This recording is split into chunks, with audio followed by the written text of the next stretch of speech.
आज डेट है 4 अप्रैल 2024। टाइम हो चुका है शाम के 5:12। 1 to 7 आपकी लाइट्स आपको नज़र आ रही होंगी, छोटी छोटी लाइट्स विजिबल हैं। और 1 to 7 आपके साथ आज लोकोमोटिव आ रहा है HPU 28 जो 69। सुबह मैं 1 to 8 डाउन की वीडियो बनाने आया नहीं था, यानी मैंने विसल जो है 1 to 8 डाउन का घर सुना था।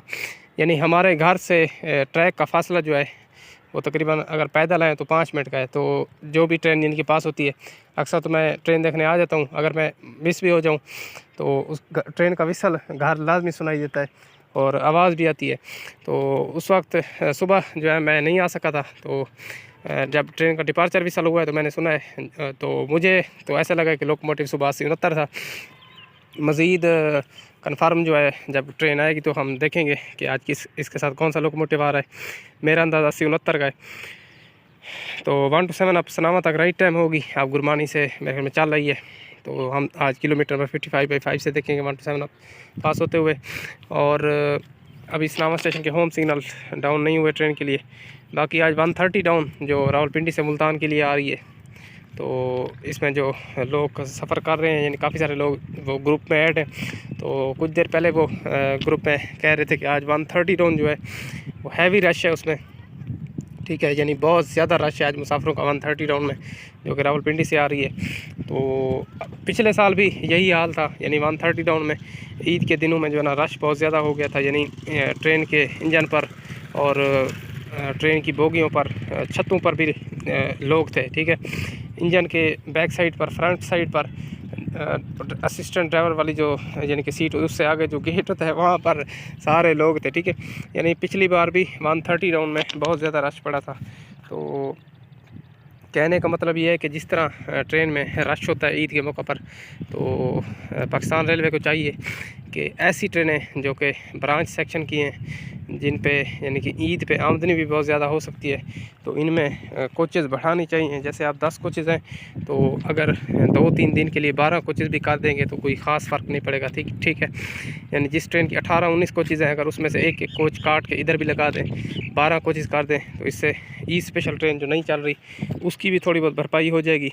यानी ब्रांच सेक्शन पर इस साल जो है ई स्पेशल ट्रेन कोई नहीं चलेगी, ये हतमी फ़ैसला आ गया था, ठीक है। नोटिफिकेशन आ गया था। 4 ई स्पेशल ट्रेनें वैसे चल रही हैं, लेकिन वो आउटसाइड चलेंगी, यानी वैसे मुल्तान से होकर जाएंगी 2 या 3 ट्रेनें मेरे ख्याल में।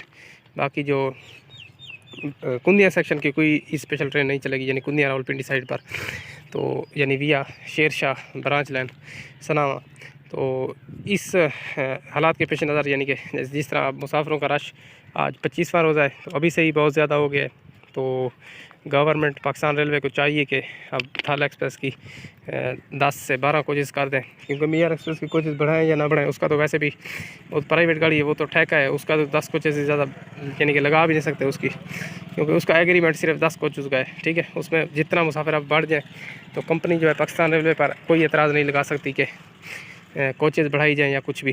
तो थाल एक्सप्रेस पर वैसे लोग कह सकते हैं, क्योंकि ये प्राइवेट गाड़ी है, गवर्नमेंट की गाड़ी है, तो गवर्नमेंट पाकिस्तान रेलवे चाहे तो इसमें कोचेज़ 15 भी कर सकती है, ठीक है। लेकिन 15 तो कभी नामुमकिन है, ठीक है, कभी नहीं हो सकती।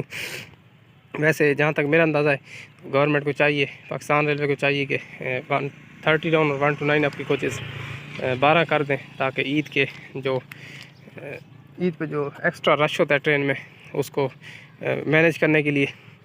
बाकी मज़ीद देखते हैं कि क्या बनता है, क्योंकि ई स्पेशल ट्रेन भी तो इस बार नहीं चल रही ना, उसकी भरपाई भी हो जाती है अगर कुछ बढ़ा दी जाती, लेकिन मुश्किल लग रहा है।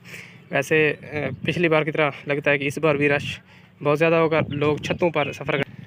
असल में थाल एक्सप्रेस पर रश कुछ इस तरीके से भी ज़्यादा बढ़ता है, क्योंकि मियार एक्सप्रेस की जो है वो एडवांस बुकिंग हो जाती है, ठीक है। यानी हफ्ता एडवांस बुकिंग सनामा में भी हो चुकी है मियार एक्सप्रेस की, यानी लोगों ने पहले ही रिज़र्वेशन करवा रखी है मियार एक्सप्रेस की। तो इसी वजह से फिर थाल एक्सप्रेस पर दबाव ज़्यादा पड़ता है, मुसाफिर ज़्यादा सफ़र करते हैं, क्योंकि उधर उनको सीट मिलती नहीं है। तो फिर उनका रुझान होता है थाल एक्सप्रेस की तरफ, चाहे इसमें इस तरह के कोचेज़ हैं या नहीं।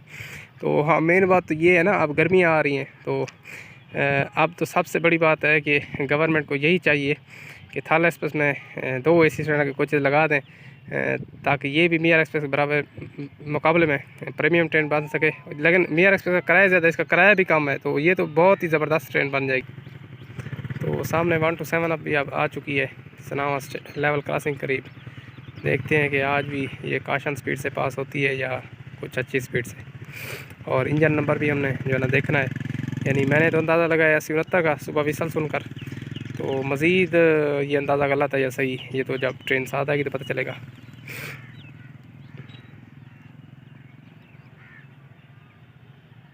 बाकी ये जो मियार एक्सप्रेस है ये बहुत बचत में चल रही है, यानी इसकी एडवांस बुकिंग हुई पड़ी है। सनावा में एक छोटा स्टेशन है जैसे ब्रांच लाइन का, इधर हफ्ता पहले इसकी बुकिंग इतना हो चुकी है एसी स्टैंडर्ड कोचेज़ की या इकानमी की बर्थ्स की। तो ये बहुत ज़्यादा मुनाफा वाली गाड़ी है, ये अगर गवर्नमेंट के अंडर होती तो बहुत फ़ायदा देती, लेकिन बात की सहमति से ये प्राइवेट कंपनी के अंडर चल रही है। तो इसका जो है ना जितना भी मुसाफिर बढ़ जाए, जितनी एडवांस बुकिंग हो जाए, गवर्नमेंट को तो कोई फ़ायदा नहीं है। हाँ, अगर थाला एक्सप्रेस में ऐसा हो जाए तो फिर तो बहुत ही फ़ायदे वाली बात है, फिर ये हमारी ट्रेन जो है परमानेंटली चलती रहेगी। तो स्पीड तो ट्रेन की लागी ऐसे रही है, आज भी काशन के मुताबिक है, यानी 50 से 55 के दरमियान।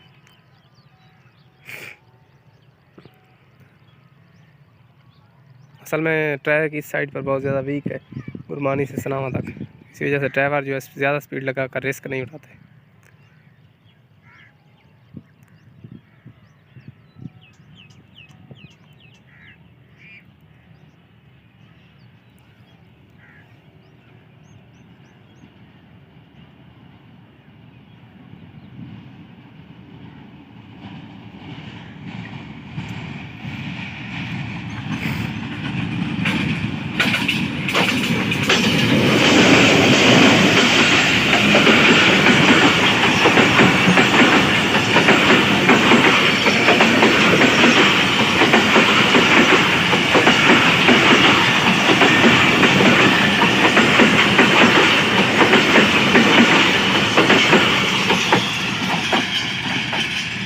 अस्सी 69 ही था लोकोमोटिव और स्पीड 45